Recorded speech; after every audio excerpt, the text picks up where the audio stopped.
Imaginez, vous vous lancez dans un nouveau projet et bien entendu, ça vous tient à cœur. Depuis des mois, vous le préparez, vous avez déjà passé des heures à le concevoir et à visualiser comment il pourrait se concrétiser et aboutir. Ça peut être un projet personnel, familial, professionnel, associatif. Vous en avez même parlé à votre direction ou à vos responsables qui ont validé. Et si vous êtes croyant, vous avez même pris le temps d'en parler à Dieu et de prier avec un ami. Finalement, tous les voyants sont au vert. Tout semble OK pour que ça marche. Mais il y a Bernard et Delphine, vos collègues, votre voisin ou même les membres de votre propre famille qui commencent à vous mettre des bâtons dans les roues. Aïe, aïe, aïe, ça pique. Pire, en groupe, ils n'hésitent pas à vous mettre la pression ou vous rabaisser. Ils dénigrent votre projet, ils tentent de vous intimider et ça vous trouble. C'est affligeant. Comment réagissez-vous ? Petit A, vous leur rentrez dedans. Petit B, vous informez votre direction, une personne qui fait figure d'autorité, pour stopper leur sabotage. Petit C, vous n'y prêtez même pas attention. Et petit D, vous subissez jusqu'à l'épuisement. Il y a en effet des situations dans nos vies où nous pouvons nous sentir malmenés, intimidés, même harcelés jusqu'au découragement, jusqu'à baisser les bras ou même démissionner. L'intimidation, l'opposition, le harcèlement, qui sont au travail, à l'école, sur Internet, on parle de cyberharcèlement, harcèlement sexuel ou même dans la rue, est un sujet en vogue actuellement. J'ai regardé quelques statistiques et le ministère de l'Éducation en 2023 disait que 11% des collégiens et 7% des lycéens se font moquer ou insulter tous les jours, soit à cause de leur physique, pour leur origine ou pour des questions de croyance. 7% des collégiens et 5% des lycéens ont des rumeurs sur eux tous les jours. 7% des collégiens et 3% des lycéens se font bousculer volontairement. Cela concernerait 700 000 élèves. Et dans le monde professionnel, n'en parlons pas. D'après une étude Ipsos 2022, 35% des salariés disent être victimes de harcèlement. Et dans quelques semaines, nous allons parler également des chrétiens persécutés. 1 chrétien sur 7 est concerné. C'est donc un sujet sensible qui doit être considéré avec sagesse et discernement. Pourquoi donc ce sujet aujourd'hui, alors que nous continuons notre parcours dans le livre de Néhémie ?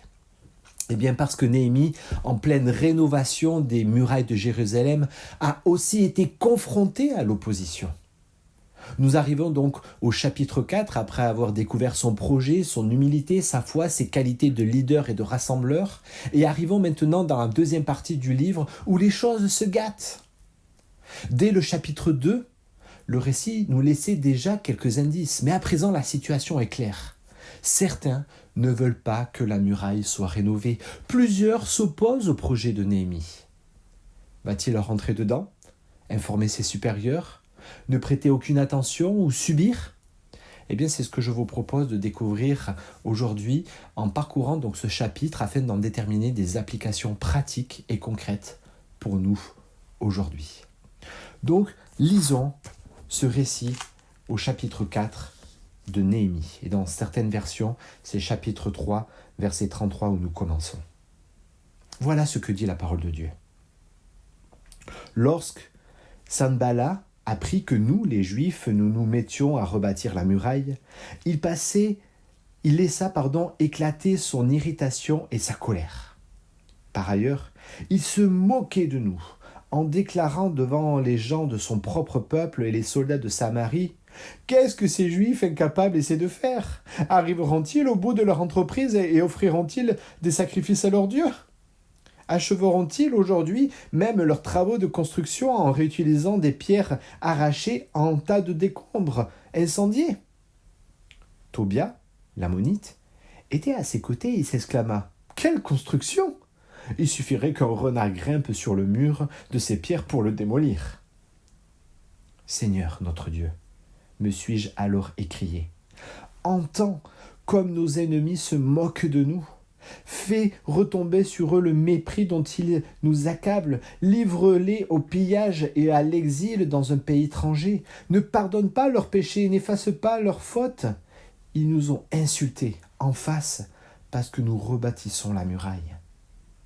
C'est ainsi que nous avons travaillé à la restauration de la muraille. Nous l'avons réparée jusqu'à mi-hauteur et sur toute sa longueur. Chacun s'y était mis de tout son cœur. Sanballat, Tobia, les Arabes, les Ammonites et les Asdodiens apprirent que la reconstruction des murailles de Jérusalem progressait et que les brèches étaient en voie d'être refermées. Ils laissèrent éclater leur colère et s'accordèrent pour venir tous ensemble attaquer Jérusalem et semer le désordre. Nous avons prié notre Dieu et nous avons établi une surveillance de jour et de nuit pour prévenir toute attaque de leur part. Pourtant, les gens de Juda disaient « Les travailleurs sont à bout de force, il y a trop de décombres, jamais nous ne parviendrons à bâtir ces murs. » Et nos ennemis déclaraient « Ils ne sauront rien. » Et ils ne verront rien jusqu'à que nous arrivions au milieu d'eux. Alors nous les massacrerons, et ainsi nous ferons cesser leur travail. Les Juifs, qui habitaient dans le voisinage de nos ennemis, vinrent au moins 10 fois nous avertir du danger. « Revenez chez nous, disaient-ils. » Je repérai donc des endroits abrités en contrebas derrière la muraille et j'ai installé des soldats groupés par clans et armés d'épées, de lances et d'arcs. Après avoir examiné les positions, je m'adressai aux notables, aux magistrats et à toute personne qui était présente et je leur dis « Ne craignez pas vos ennemis. Souvenez-vous que le Seigneur est grand et redoutable. Combattez pour vos frères, vos fils, vos filles, vos femmes et vos maisons. » Nos ennemis apprirent que nous étions renseignés et que Dieu avait ainsi fait échouer leur projet. Nous sommes tous retournés à la muraille pour y reprendre notre ouvrage. Mais à partir de ce jour, la moitié seulement de mes hommes participaient aux travaux. Les autres étaient équipés de lances, de boucliers, d'arcs et de cuirasses. Les chefs veillaient sur les gens de Juda, occupés à la reconstruction de la muraille. Les porteurs de charges ne travaillaient que d'une main, car de l'autre, ils tenaient une arme. Les maçons avaient chacun une épée passée dans la ceinture pendant qu'ils rebâtissaient la muraille. Un homme m'accompagnait, prêt à sonner de la trompette. Je dis aux notables, aux magistrats et à toutes les personnes qui étaient présentes « Il y a encore beaucoup de travail à faire tout au long de la muraille. Or, nous sommes repartis sur une grande distance et éloignés les uns des autres. Où que vous soyez, si vous entendez le son de la trompette, rassemblez-vous auprès de moi et que notre Dieu combatte avec nous. » Nous étions ainsi au travail du lever de l'aurore jusqu'à l'apparition des étoiles. La moitié d'entre nous tenait une lance à la main et durant cette période, j'ordonnais à chaque responsable de passer la nuit à l'intérieur de Jérusalem, chacun avec son serviteur. Ainsi, ils nous protégeaient durant la nuit et travaillaient le jour. Même moi, mes proches, mes serviteurs et les gardes qui m'accompagnaient, nous ne retirions jamais nos vêtements, si ce n'est pour nous baigner. Ainsi se termine la lecture de notre texte. Il est assez simple de comprendre que Néhémie a en face de lui de sacrés lascars, n'est-ce pas? Leur visage est à découvert. Sanballat, un responsable samaritain, donc du nord, et Tobia, un chef ammonite de l'est, sont tous les deux des hommes influents dans leur patrie. Et ils n'aiment pas les Israélites. Ils n'hésitent même pas à rallier d'autres clans du sud et de l'ouest, les Arabes et les Asdodiens, pour encercler Néhémie. Mais pourquoi tant de contrariété, d'animosité, de mépris, de violence chez ces hommes? Eh bien, ils avaient certainement été marqués par le souvenir de l'histoire de leurs parents, et là je vous invite à revoir Esdras chapitre 4, mais rebâtir les murailles d'une ville était pour eux un signe de puissance politique et militaire. Ils soupçonnaient que Néhémie voulait arracher la royauté et devenir le roi de la cité. et ne pouvaient pas supporter l'idée qu'après tant d'années de repli, les Israélites redeviennent puissants et influents sur le monde. Ils choisissent donc de les dénigrer, les ridiculiser, les intimider en usant de plusieurs stratégies. Et j'en ai noté 4. Première, manifestation excessive de colère, versets 1 à 7. Moquerie, rabaissement, humiliation, dévalorisation psychologique, verset 2. Intimidation et conspiration, donc en se ralliant avec d'autres pour renforcer la pression et créer le surnombre, verset 7. Menaces d'attaque, lynchage et mépris, versets 11 et 4. On se croit en fait dans la cour de récréation, n'est-ce pas? Ou au bureau, ou même sur les réseaux sociaux. Nous sommes bien en face d'une situation d'oppression et j'ose parler de harcèlement moral et psychologique, et même spirituel, nous allons le voir. En réalité, ici, 2 visions s'opposent. Reconstruire la muraille n'était pas pour les mêmes finalités. D'un côté, Néhémie recherchait la sainteté, la sécurité et la protection. Il était vraiment au service de la cité. Et de l'autre, ses ennemis convoitaient le pouvoir, le contrôle et la domination. Eux voulaient non servir, mais asservir la cité. Finalement, des comportements et des intentions qui ne reflétaient que la jalousie, l'orgueil, leur peur incontrôlable et l'insécurité pesante de ces hommes. Quelqu'un disait « Le mépris est l'arme des esprits faibles. Et les injures sont les arguments des démunis. » Intéressant, n'est-ce pas? Mais face à de telles personnes, comment réagir? Comment réagir? Alors bien sûr, nous pouvons tout à fait transposer cette réalité avec le combat spirituel que nous menons aussi, nous qui sommes croyants. Autant la Bible nous invite à ôter de nos vies toute amertume, toute colère, toute animosité ou méchanceté en marchant dans l'amour comme Christ l'a manifesté. Autant elle souligne aussi que nous n'avons pas à lutter contre ce qui est terrestre, mais contre les puissances des ténèbres et les manœuvres du diable, l'ennemi de nos âmes. Éphésiens chapitre 6. Finalement, ce texte décrit aussi le visage du malin, de l'accusateur, de la personne que la Bible appelle le tentateur, le lion rugissant qui rôde, de l'ange qui prend l'aspect de lumière et du prince de ce monde. Et nous retrouvons bien sûr ces tactiques grâce à ce texte: excessivité, rabaissement, intimidation, menace et mépris. Nous sommes également éclairés sur ses objectifs: domination, pouvoir, contrôle, asservissement. Et nous comprenons également son moteur, ce qui l'incite à agir: la jalousie, l'orgueil, la peur et l'insécurité. Face à de telles personnes, qu'elles soient donc humaines ou spirituelles, comment réagir? Et l'une de nos premières réactions demeure certainement le calme et le silence. Le prophète Ésaïe au chapitre 30 nous dit « C'est dans le calme que sera votre force ». Et comme l'évoque également cet auteur irlandais, George Bernard Shaw, qui s'inspire du Proverbe 11, verset 12, il dit que le silence est l'expression la plus parfaite du mépris. Alors, pour aller un peu plus loin, qu'est-ce que ce texte a à nous offrir de plus aujourd'hui, pour que nous puissions gérer l'opposition dans nos vies, pour résister à notre ou à nos ennemis? Et j'aimerais souligner, avant de dégager 6 moyens, ou plutôt 6 ressources, que toute opposition ou toute attaque, qu'elle soit humaine ou spirituelle, a un impact et aura un impact sur nous quand nous en subissons les assauts.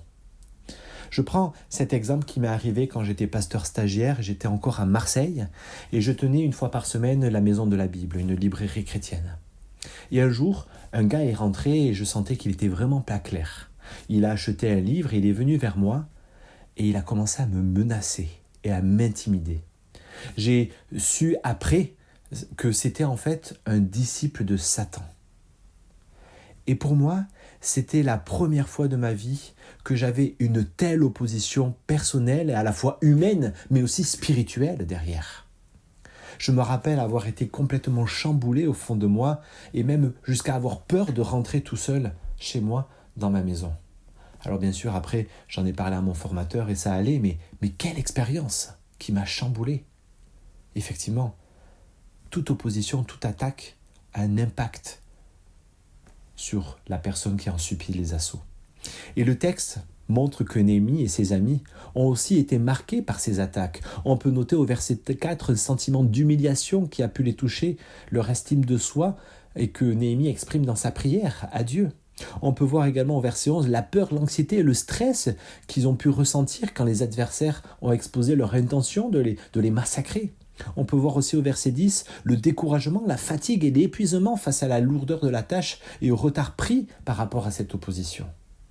Finalement, en fait, tous ces états, toutes ces émotions que l'on peut vivre dans des situations d'opposition, qu'elles soient encore humaines ou spirituelles, sont comme des alertes sur notre tableau de bord. Et ces émotions, ces états nous disent que quelque chose d'anormal s'est produit, qu'une personne humaine ou spirituelle a fait quelque chose de mal pour nous déstabiliser, nous dominer, nous contrôler ou nous asservir. Alors sachons aussi écouter ces émotions et ces états quand une situation d'opposition s'impose à nous. Alors concrètement, comment gérer ? Comment résister à présent ? Et il me semble que le texte présente 6 moyens ou 6 ressources concrètes quand nous sommes face à une situation d'opposition, de mépris ou de harcèlement, humainement parlant ou spirituellement parlant. Et la première de ces ressources, c'est la prière. Oui, prier. On le voit à 2 reprises, au verset 4 et au verset 9. Néhémie s'adresse à Dieu. Il ne garde pas au fond de son cœur ce qui vient de se passer. Il cherche à extérioriser pour ne pas refouler ou renfermer le mal qu'il vient de subir. La prière à Dieu est cette ressource que nous avons à disposition 24 heures sur 24 et quel que soit le lieu ou l'heure pour communiquer avec Dieu, pour lui ouvrir notre cœur sachant qu'il entend nos prières. Le psaume 10, verset 17 dit « Tu entends les vœux de ceux qui souffrent, ô Éternel. Tu affermis leur cœur, tu prêtes l'oreille. » Et le verset 34, verset 6 dit également « Quand un malheureux crie, l'Éternel Dieu entend, et il le sauve de toutes ses détresses. » La prière, première ressource. La seconde ressource que le texte nous présente, c'est de rester vigilant. Néhémie n'a pas fait que prier. Il a aussi mis des choses concrètes en avant. Il a établi une surveillance pour prévenir des attaques au verset 9. Il a organisé des rondes pendant la nuit, verset 22. Une manière de rester vigilant et de tenir ferme contre les ruses de l'ennemi. L'apôtre Pierre, dans son épître, nous invite à être sobre et à veiller car nous avons un adversaire qui rôde comme un lion rugissant, cherchant qui il accablera, qui il dévorera, nous dit le texte, dans le sens qui il veut alourdir, qui il veut affaiblir. Littéralement, c'est ce sens-là. Le texte, ce texte est vraiment un appel à rester concentré, à ne pas être distrait dans notre marche chrétienne, tel un surveillant de baignade qui reste figé sur ses baigneurs ou un jeune conducteur qui reste concentré sur sa route pour ne pas dévier. Un jour, un ami me disait, tu sais, quand Satan n'arrive pas à te faire tomber à la renverse, il essaiera de te faire un croche-patte. Sous-entendu, il utilisera aussi les bonnes choses de la vie pour te détourner de Dieu. Alors mes amis, veillons et restons vigilants. Troisième ressource, c'est de s'entourer de soutien, verset 12.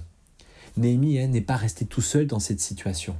Il a su s'entourer de personnes pour le soutenir. Au verset 12, donc, nous lisons que les Juifs qui habitaient dans le voisinage des ennemis vinrent au moins 10 fois nous avertir du danger en disant « Revenez chez nous, revenez !» Quand nous sommes attaqués, harcelés, Il est important d'avoir un lieu de repli, un espace de sécurité pour être averti, pour être renouvelé et soutenu, mes amis. Et l'Église est cet espace.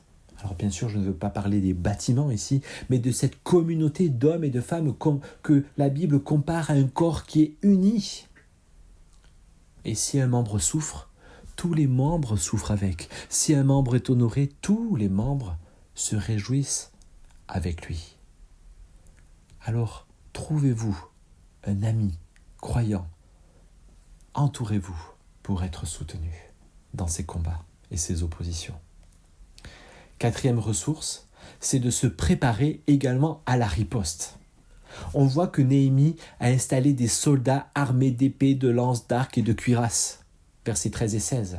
Et les ouvriers étaient avec leurs outils dans une main et une arme dans l'autre. Versets 17 et 18. C'est dire que la menace était pesante pour eux. Bien entendu, cette référence nous fait penser à une autre arme du croyant que Paul décrit en Éphésiens 6. D'ailleurs, la seule arme offensive du chrétien, l'épée de l'esprit, qui est la parole de Dieu. Alors, rappelez-vous du texte de l'Évangile aussi, de la manière dont Jésus a riposté lors de la tentation quand il était dans le désert. Face aux attaques de l'ennemi, Jésus a répliqué 3 fois. Il est écrit, il est écrit, il est écrit. La parole comme une épée de défense et d'attaque pour se préparer à la riposte. Cela, bien sûr, nous incite, oui, et nous invite aussi à connaître cette parole et à savoir comment la manier, comment l'utiliser. Si on ne sait pas comment manier cette parole et l'utiliser, pas besoin d'aller sur le combat. La riposte sera pas très efficace. L'impératif, mes amis, de la formation s'ouvre à nous. Alors, venez à l'académie, venez à l'académie et formez-vous, creusez la parole et ne la laissez pas sur le bord de votre bureau. 5e ressource, se mobiliser. On voit quand Néhémie comprend que la menace est présente et pressante, il réalise le besoin de rassembler son équipe. L'organisation des travaux avait conduit aussi le peuple à se disperser tout autour de la ville. Il fallait donc à présent se regrouper au signal de la trompette, nous dit le verset 20. Néhémie donc n'hésitait pas à regrouper les influenceurs de son peuple, les notables, etc., pour leur rappeler les enjeux de la partie, tel un coach qui rebooste son équipe après un premier quart-temps compliqué. Et là, on peut imaginer Néhémie en mode de coaching au verset 14. Dire « Ne craignez pas vos ennemis, souvenez-vous que le Seigneur est grand, redoutable, combattez pour vos frères, pour vos fils, pour vos filles, pour vos femmes et vos maisons. » Et versets 19 et 20, « Il y a encore beaucoup de travail à faire tout au long de la muraille. Allez, allez, allez, allez ! Et où que vous soyez, si vous entendez une sonnerie de trompette, rassemblez-vous autour de moi, parce que notre Dieu combat avec nous. Allez !» Se remobiliser ensemble pour aller plus loin et ne pas laisser ce combat et ne pas y aller tout seul. 6e et dernière ressource, garder confiance en Dieu. Derrière les mots de Néhémie, nous pouvons retrouver toute sa fougue, mais aussi toute sa foi, toute sa confiance en Dieu. Il croit que Dieu est plus grand que l'ennemi. Dieu, oui, est plus grand que nos ennemis, qu'ils soient humains ou spirituels. Il est plus redoutable que le lion rugissant, verset 14. Il est celui qui combat pour nous, verset 20. Alors mes amis, n'ayons pas de crainte, n'ayons pas de peur à avoir. Et là aussi, vous dire une petite expérience qui m'est arrivée pendant le confinement, où j'ai pu rencontrer une femme qui était possédée d'un démon. Et le jour de l'entretien, on parle, etc. Et au moment de prier, je peux vous dire que c'est pas la femme qui a parlé. Et là, gros flip. Mais au nom de Jésus, au nom et par le sang de Jésus, cette personne a été libérée. Et là, j'ai pu expérimenter toute la puissance et toute l'autorité de Jésus-Christ. Et je peux vous dire aussi combien ça a fortifié ma foi et l'a fait grandir en ce grand Dieu redoutable et bien plus fort que nos ennemis, qu'ils soient humains ou spirituels. Alors pour conclure, j'aimerais vous passer une petite vidéo qui résume parfaitement mon message aujourd'hui. Je vous laisse découvrir cette vidéo et vous allez faire le rapprochement très rapidement. Et je vous laisse également avec ce psaume, chapitre 84, verset 11, qui dit que l'Éternel Dieu est un soleil et un bouclier. Il donne la grâce et la gloire et il ne refuse pas le bonheur à ceux qui marchent dans l'intégrité. Merci pour votre écoute et que Dieu vous bénisse.